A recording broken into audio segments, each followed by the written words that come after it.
성경을 읽다 보면 이해되지 않는 말씀을 맞이할 때가 있다는 것이죠. 그 중에 하나가 오늘 본문의 말씀입니다. 12절에 이렇게 말씀을 합니다. 12절, 나를 믿는 자는 내가 하는 일을 그도 할 것이요. 예수님을 믿는 사람은 예수님이 하신 일을 하게 된다는 거예요. 또한 나보다 큰 일도 하리니, 예수님이 하신 일보다 더 큰 일을 하게 된다는 말씀입니다. 여러분, 이 말씀 이해가 되세요?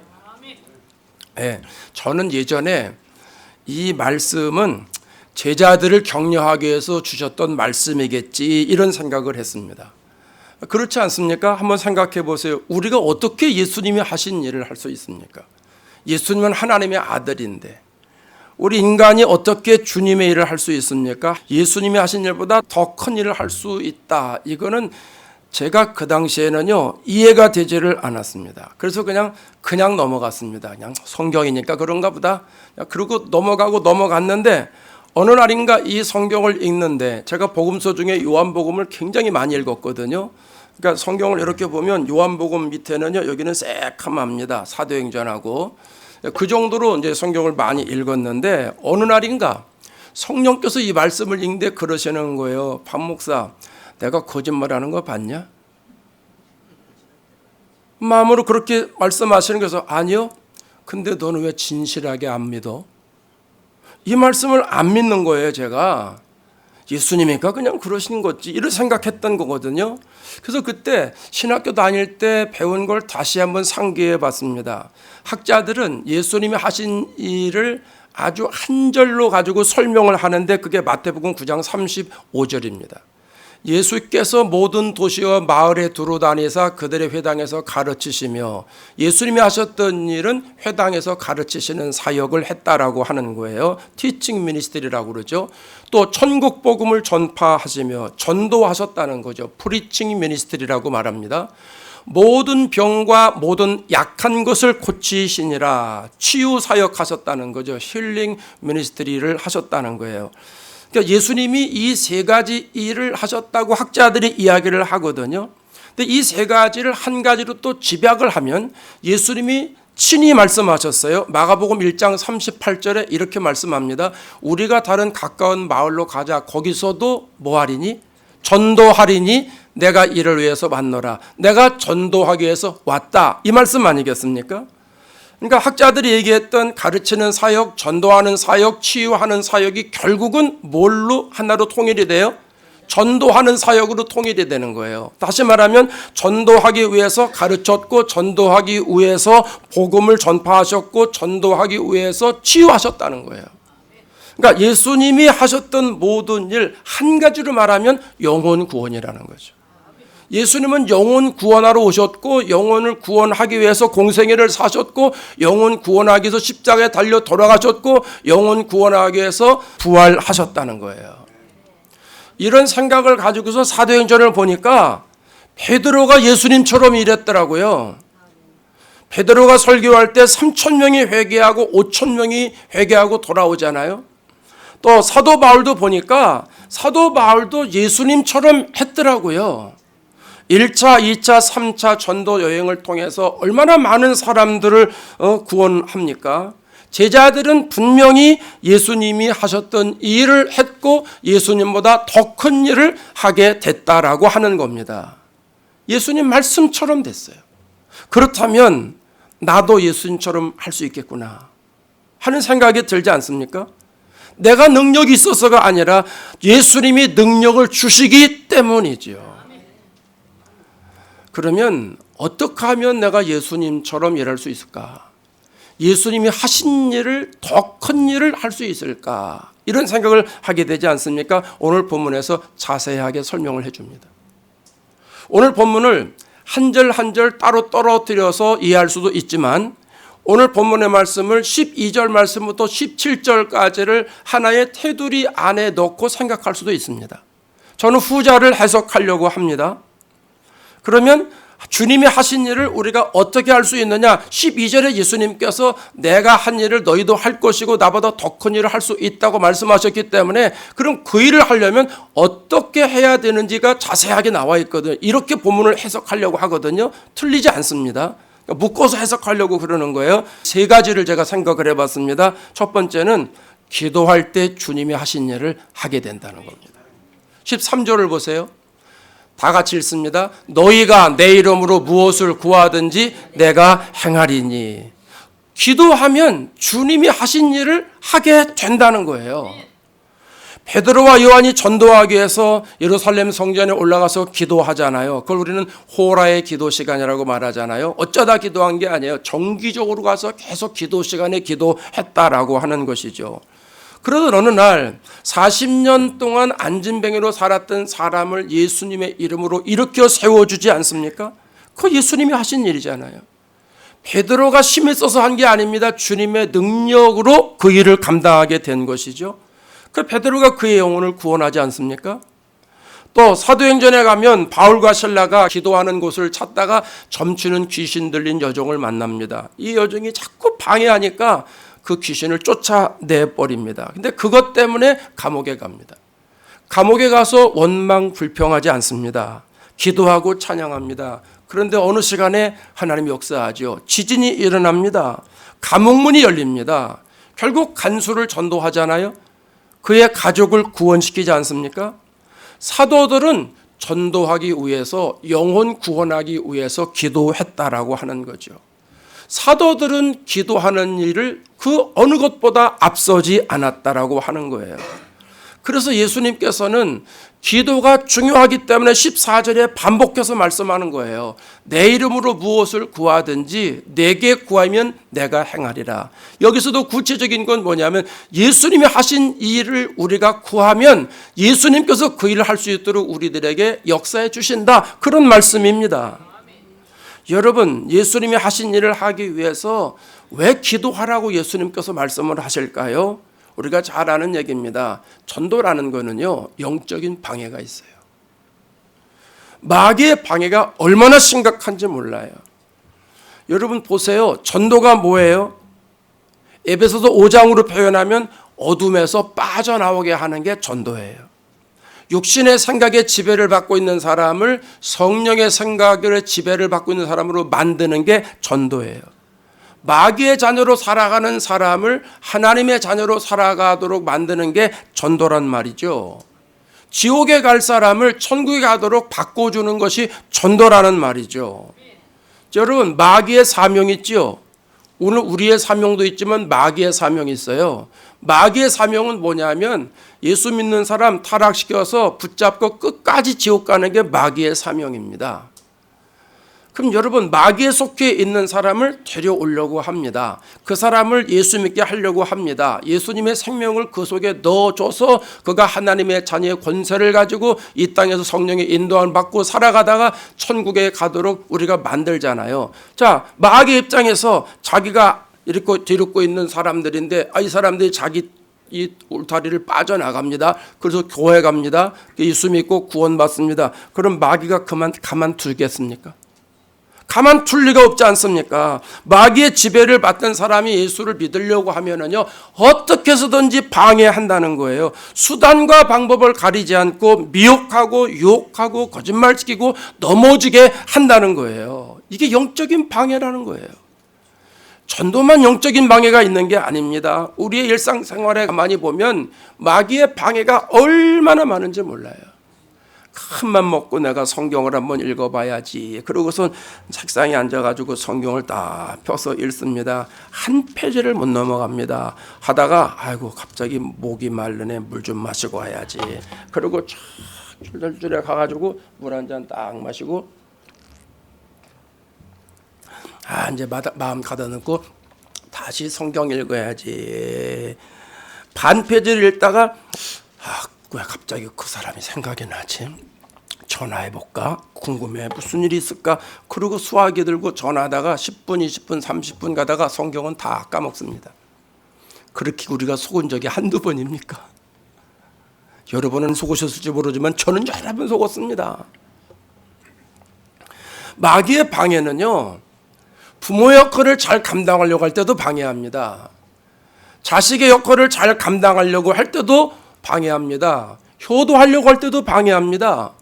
직장 가서 일하려고 할 때도 마귀가 방해합니다. 돈 벌려고 할 때도 방해하고 운동할 때도 방해하고 예수 믿는 사람의 모든 영역에서 마귀가 방해한다라고 하는 겁니다. 그게 영적 싸움입니다.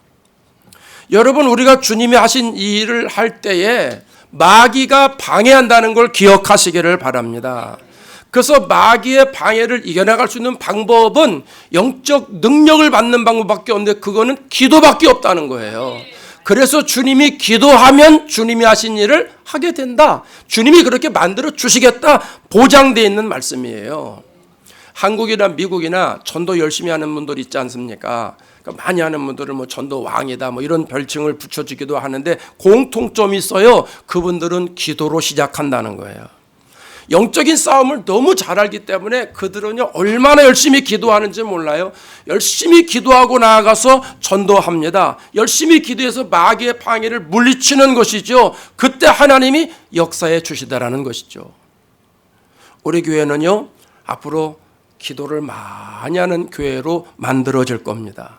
기도하는데 많은 시간을 투자할 겁니다. 기도하는데 투자해야 교회가 부흥하고 성장하는 거예요. 기도하는데 투자하지 않으면 현상 유지도 힘든 거예요. 기도하지 않는 교회 부흥하는 거 보셨습니까? 로케이션만 좋다고 부흥하는 교회 보셨습니까? 교육시설이 좋다고 해서 부흥되는 교회 보셨습니까? 아니요. 그들 교회는 다 기도하기 때문에 부흥되는 겁니다. 그래서 우리 교회도 앞으로 저부터 열심히 기도할 겁니다. 열심히 기도하고 무릎 꿇어 기도하고 간절히 기도하고 애절하게 기도하고 소리질러 기도하고. 여러분 아멘 안 하시네. 네. 저도 하고 여러분도 같이 하게 될 겁니다. 그래서 우리가 기도하지 않으면 주님이 하신 일을 할 수 없는 거예요. 기도하지 않으면 내 신앙이 떨어지는 거예요. 기도하지 않으면 내 신앙이 퇴보되고 흔들리는 거예요. 왜? 뿌리지 않았기 때문에 내가 거둘 게 없는 거예요.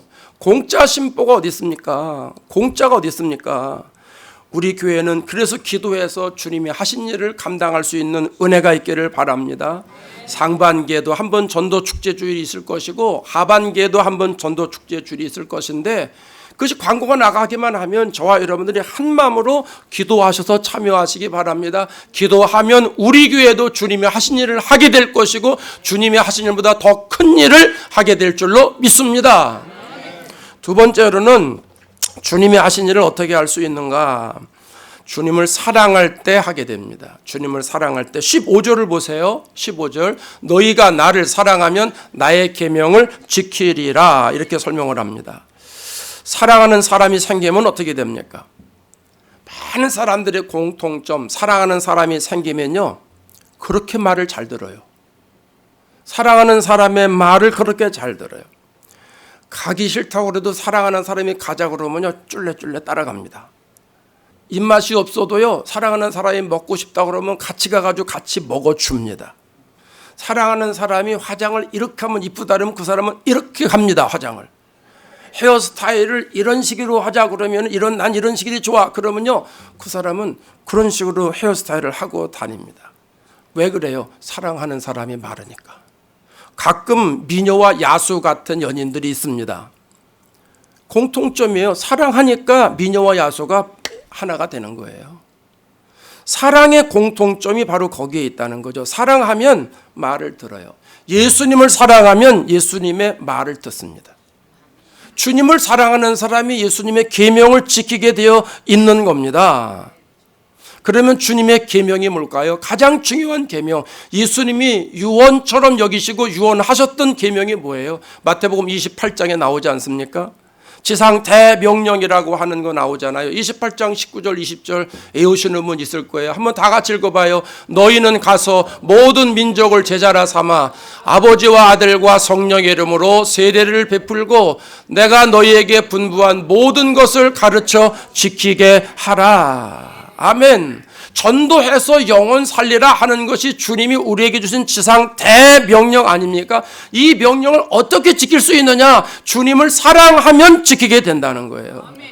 그래서 요한복음 14장 21절에서는 단호하게 말씀을 합니다. 나의 계명을 지키는 사람이 이래야 예수님 사랑한다는 거예요. 말로 사랑하는 거 소용없다는 거예요. 예수님 계명을 지키라는 거예요. 예수님 말씀부터 지키라는 거예요. 사랑하니까 예수님 말씀을 지키게 되잖아요. 그 예수님 말씀 지키는 게 주님 사랑하는 거다. 이렇게 말씀하고 있는 거예요. 요한일서 5장 3절에 가서는 이렇게까지 말씀을 합니다. 하나님을 사랑하는 것은 이것이니, 하나님을 사랑하는 구체적인 방법에 나와 있어요. 우리가 그의 계명을 지키는 것이라. 하나님의 계명을 지키는 거예요. 그러면서 그의 계명은 무거운 것이 아니랍니다. 예수님 사랑한다는 것은요, 감정이 아니라는 거죠. 말로 되는 게 아니라는 거죠. 예수님의 계명을 지키는 것이라는 거예요. 그러니까 그의 계명을 지키는 사람들은 결코 무겁지 않게 느껴진다는 거예요. 왜냐하면 사랑하는 사람이니까. 사랑하는 사람의 말을 듣는 것이니까 무겁게 여기지 않는다라고 하는 겁니다. 여러분, 우리가 예수 믿으면서 예수님의 계명 중에서 무거운 계명 있으세요? 힘든 계명이 있으세요? 내가 아직 주님을 덜 사랑하는 것 아닐까요? 주일 지키는 것이 힘든가요? 11조 하는 게 힘든가요? 충성하는 게 힘든가요? 나와 주님과 어떤 관계가 있는가? 그거부터 살펴봐야 됩니다. 예수님을 사랑하지 않거나 아니면 전에는 사랑했는데 지금은 식었거나 아니면 사랑이 무엇인지 모르고 있는 상태인지 모릅니다. 그러나 예수님을 사랑하게 되면 예수님의 말씀을 듣게 됩니다. 예수님이 말씀하시면 그 말씀을 붙잡고 달려갑니다. 이게 사랑의 파워인 줄로 믿습니다. 예수님이 십자가에 달려 돌아가시니까 베드로가 마음이 바뀌잖아요. 낙심해가지고 고향으로 돌아갑니다. 부활하신 주님께서 베드로를 찾아가시잖아요. 고기 잡고 있는 베드로를 찾아가셔서 첫 마디가 뭐예요? 내가 나 사랑하느냐? 예수님이 하실 말씀이 많지 않았겠습니까? 어떻게 그럴 수 있냐? 아니, 내가 죽기 전에는 그렇게 호언장담하듯이 절대 나는 부인하지 않겠다고 큰 소리 치더니 어떻게 제일 먼저 부인하냐? 이 말을 하실 수도 있는데 예수님은 그런저런 말씀 하나도 안 합니다. 내가 날 사랑하느냐? 예수님이 왜 물어보세요? 예수님이 베드로를 사랑하기 때문에요. 사랑하기 때문에 그 마음이 베드로에게 전달이 되잖아요. 그러니까 베드로가 내가 주님 사랑하는 줄 주님 아시지 않습니까? 사랑하는데 자꾸 왜 미안하게 물어봅니까? 그 말 아닙니까? 주님의 사랑을 베드로에게 알려주니까 베드로가 결국 그 사랑을 깨닫고 사랑이 회복되지 않습니까? 그리고 그 다음부터 베드로가 등을 돌리지 않습니다. 배신하지 않습니다. 모른 척하지 않습니다. 철저하게 주님의 계명을 지킵니다. 사도행전 가보면 주님의 계명 그 말씀대로 살려고 영혼 구원하고 전도하다가 많은 고난을 받습니다. 순환을 당합니다. 그럼에도 너희들이 말한 것 옳은 게 아니라 하나님 말하는 게 옳은 거야. 나는 하나님 말씀하신 것 절대로 말하지 아니할 수 없다고 담대하게 말하지 않습니까? 결국 예수님 말씀을 지키는데 목숨을 겁니다. 그리고 순교하지 않습니까? 예수님을 사랑하니까 가능한 거예요. 예수님을 사랑하니까 가능하다는 거예요. 여러분, 주님이 하신 일을 하려면 다른 거 없습니다. 내가 주님을 사랑하면 하게 됩니다. 영혼 구원이 말재주가 좋다고 되는 게 아니잖아요. 물론 재주가 있으면 도움이 되긴 합니다. 그렇다고 말재주가 있어야 되는 건 아니에요. 사교성이 있으면 도움이 되긴 합니다. 그러나 사교성이 있다고 모든 게 되는 게 아니에요. 어떤 사람은 그래요. 목사님, 나는 얼굴이 두껍지가 않아가지고 피부 두께가 다 똑같아요. 누구나. 숫기가 없다 그 말이죠. 담대하지 못하다 그 말입니다. 괜찮습니다. 내가 주님을 사랑하면 됩니다. 주님을 사랑하면 주님의 계명을 지키게 되어 있다는 이야기입니다. 여러분, 예수님 사랑하십니까? 왜 아멘을 안 하세요? 예수님 사랑하십니까? 계명 지키는 게 쉬워질 겁니다. 주님을 사랑하면 주님의 심정을 내가 갖게 됩니다. 주님을 사랑하는 것만큼 내가 주님을 닮아가게 되는 겁니다. 주님의 속마음을 아는 것만큼 내 속에서 주님의 마음이 끌어오르게 되어 있는 겁니다. 그 심정을 가지고 영혼을 구원하게 되는 것입니다. 그 심정을 가지고 주님이 하신 일을 하게 되는 겁니다. 주님이 말씀하시는 포인트가 여기에 있다는 거예요. 저와 여러분은 주님을 사랑하는 마음이 더 커서 예수님이 하신 일을 하게 되고 주님이 하신 일보다 더 큰 일을 하는 축복을 누리게 되시기를 바랍니다. 세 번째로는 주님이 하신 일을 어떻게 하게 됩니까? 성령을 받을 때 하게 됩니다. 16절을 보시겠습니다. 16절. 내가 아버지께 구하겠으니, 시작. 내가 아버지께 구하겠으니 그가 또 다른 보혜사를 너희에게 주사라 영원토록 너희와 함께 있게 하리니. 아멘. 보혜사, 그럼 우리가 무슨 말인지 압니다. 돕는 자, 변호인, 중재자라는 말입니다. 근데 여기에 또 다른 보혜사를 너희에게 주사 그랬습니다. 또 다른 보혜사를 주신다는 거예요. 그러면 예수님도 보혜사라는 말이에요. 그럼 예수님은 어떤 보혜사예요? 죄와 죽음과 어둠에 빠져있는 우리를 돕기 위해서 오신 보혜사입니다. 그래서 예수님께서 십자가에 달려 돌아가서 우리를 구원시키는 것 아니겠습니까? 그럼 또 다른 보혜사는 도대체 누구냐? 26절에 이렇게 설명을 합니다. 요한복음 14장 26절, 보혜사 곧 아버지께서 내 이름으로 보내실 성령. 또 다른 보혜사가 누구예요? 성령입니다. 성령을 보내주시겠다라고 하는 겁니다. 근데 그 성령께서 오셔서 하시는 일이 있습니다. 너에게 모든 걸 가르치고 내가 너에게 말한 모든 걸 생각나게 하리라.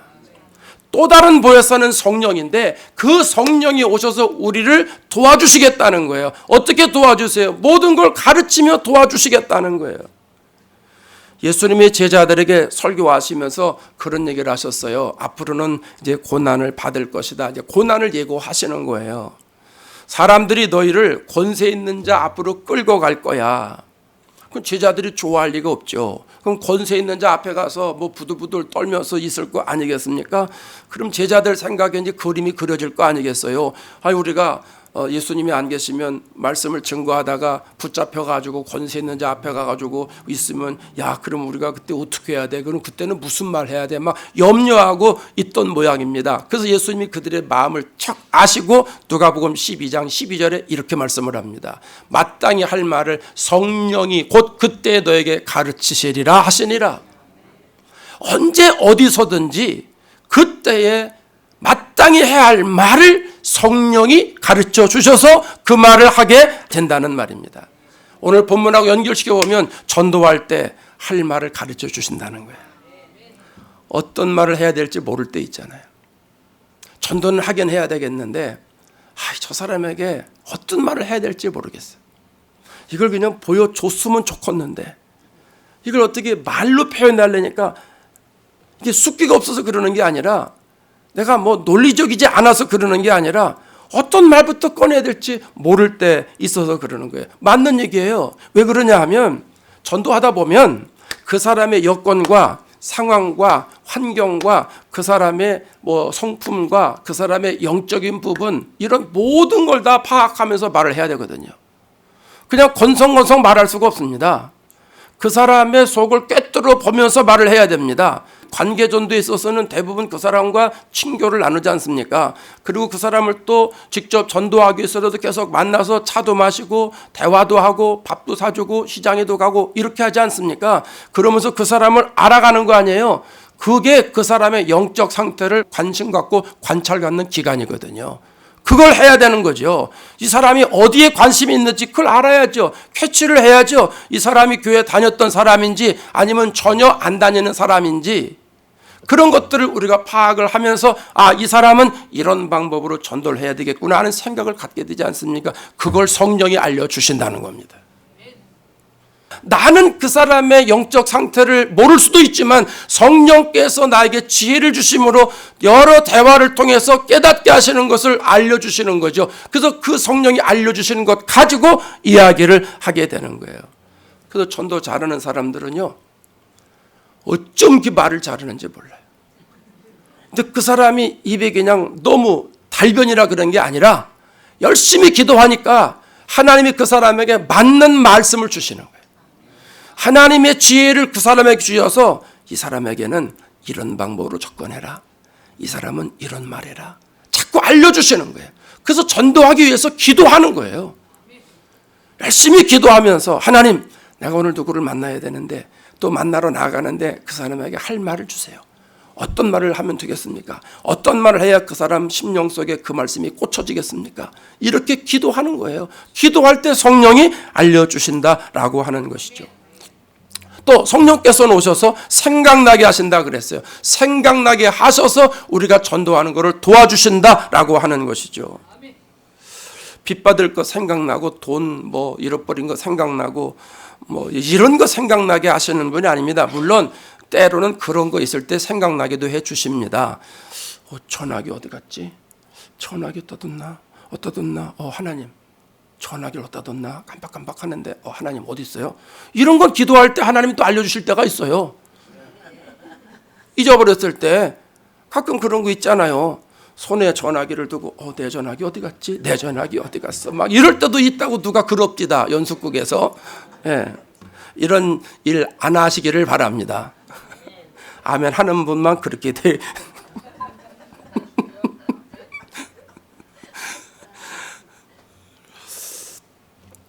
저는 설교 준비할 때 성령이 생각나게 하신다는 거 뼈저리 느낍니다. 뼈저리게. 물론 설교 좀 준비할 때 기도하죠.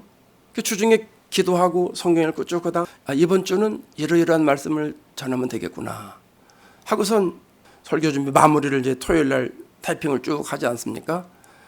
한 장, 두 장, 세 장, 저는 보통 이제 7장에서 8장 정도 이제 준비를 이렇게 A4 용지에다 이렇게 해 오거든요. 이렇게 가지고 해 오는데 이게 이제 4장, 5장쯤 되면 막 신납니다. 야, 이제 조금만 더 가면 다 간다. 설교가 끝난다. 그런데 4장, 5장 가가지고 딱 스탑될 때가 있어요.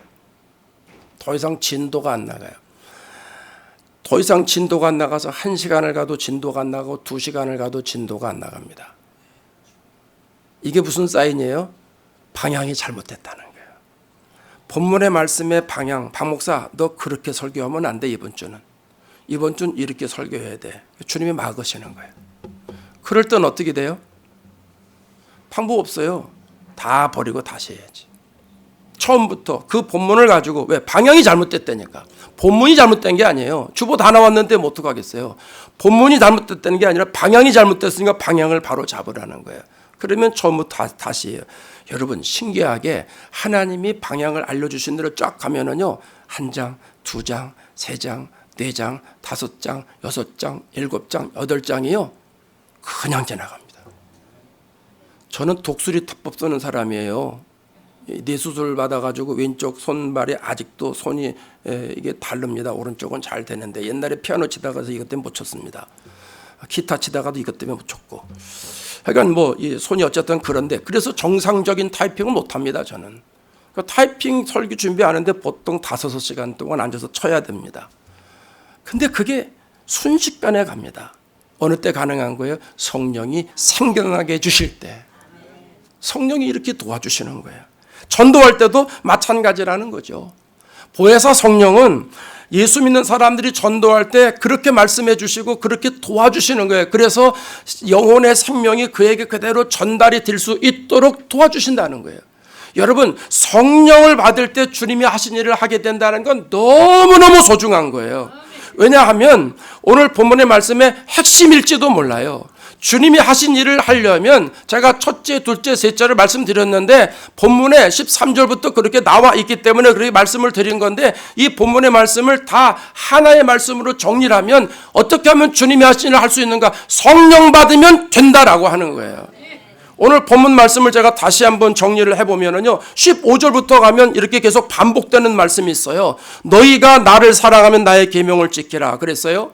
또 21절에 가보면 나의 계명을 지키는 자라야 나를 사랑한다 이렇게 말했어요. 23절에 가면 나를 사랑하면 내 말을 지키리니 이렇게 말했어요. 24절에 가면 나를 사랑하지 아니하는 자는 내 말을 지키지 아니하리니 사랑과 계명이 계속 반복해서 나옵니다. 사랑하는 사람이 계명을 지키는 거다라고 하는 거예요. 근데 여러분 우리가 주님을 사랑하고 계명을 지키게 됩니다. 그런데 이게 어느 정도 한계가 있어요. 한계가 있어요. 내가 주님을 사랑한다고 하는데 계명 지키는 게 한계가 있어요. 그러기 때문에 주님이 마지막에 성령을 말씀하시는 거예요. 성령을 받으면 주님의 말씀을 지키는 것 어렵지 않습니다. 성령을 받으면 주님을 사랑하는 것 어렵지 않습니다. 성령이 그렇게 만들어 주시는 거예요. 그래서 성령을 받으면 하나님 말씀을 지키는 게 자연스러워지고 성령을 받으면 주님 사랑하는 게 자연스러워진다는 거죠. 그래서 성령을 받으면 전도하는 게 아주 쉬워집니다. 전도는요, 성령 안 받으면 할 수가 없는 거예요. 여러분 주위에서 성령 안 받은 사람 전도하는 거 보셨어요? 성령 안 받은 사람은요, 전도의 전자도 생각을 못해요.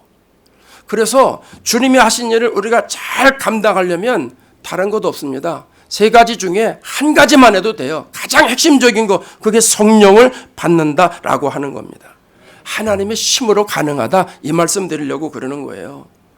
그러면 하나님께서 우리에게 성령을 주셔서 성령께서 우리가 전도할 수 있도록 이끌어 가시는 거예요. 사람을 만나게 해주시고 그 사람에게 말을 하게 하시고 그 사람에게 복음의 메시지를 전하게 하시고 그 사람을 교회로 끌고 있는 능력을 성령께서 주신다라고 하는 말씀입니다.